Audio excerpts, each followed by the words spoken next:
Hey, what's happening, everybody? Hope everybody's doing well. Today, I'm just going to be reviewing this guy, the Citizen Promaster Eco Drive. Let's get into it. I've had this watch for a little while. Actually, not recently. I've got too many watches, and I didn't wear this to watch too much. So I gave it to my dad. He's had it for about a year and a half, and figured, let's just borrow this back and do a quick review. So this watch here is 45 millimeters in diameter, 12 millimeters thick, and the case itself has a lug-to-lug measurement of 48.5 millimeters, but that's not really the true diameter of, or the true lug-to-lug of this, because as you can see, this watch actually has male end links. So this piece here and on the other side actually stick out farther from the case. So the actual true lug-to-lug measurement of this watch is actually 53.5 millimeters. So it's a pretty hefty boy. But luckily the lugs kind of curve down a little bit, so it actually makes it fit pretty decent. So the Citizen uses their own Eco Drive, which is they call it the E168 movement. It's solar powered. That's what the Eco Drive is. That's how they describe it as. So the E168 movement, with a full charge, it can actually stay in the dark for 6 months. So you don't really have to be too concerned with always keeping it in the sun every day, as that would definitely benefit it with accuracy. Your accuracy will be better, because if the power goes down, the accuracy does go off a little bit.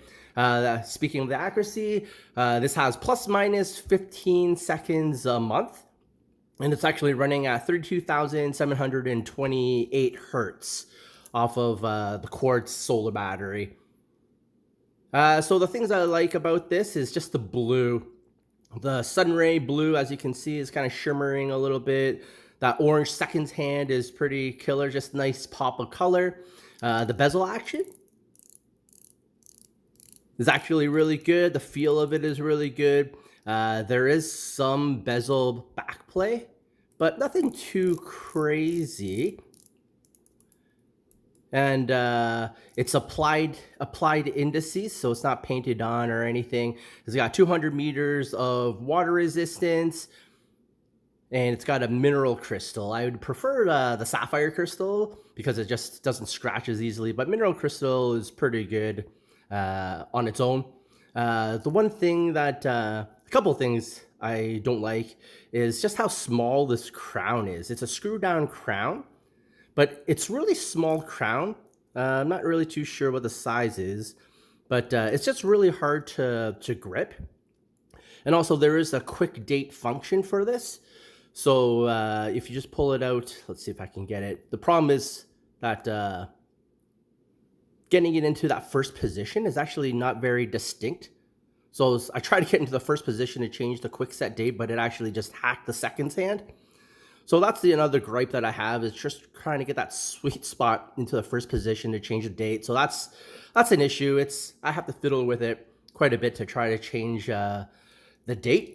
So it's got a 5-link bracelet, 5 pieces here along here, which is pretty typical, I believe. It's just got this security clasp, and then it's got 2 buttons here to open it up. It's unfortunately just got a milled clasp, or sorry, a pressed clasp. So it doesn't seem, the quality doesn't seem to be here for this. I always love the milled clasp, it's more substantial.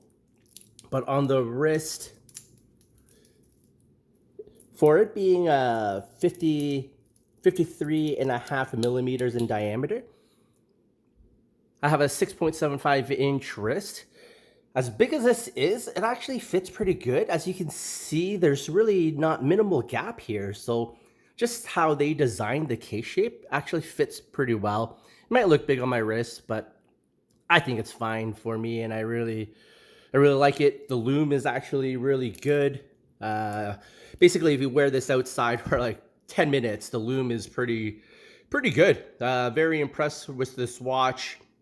And yeah, if you are deciding to buy this Citizen Promaster Eco Drive, I think it's a really good purchase. Solar power is actually really cool.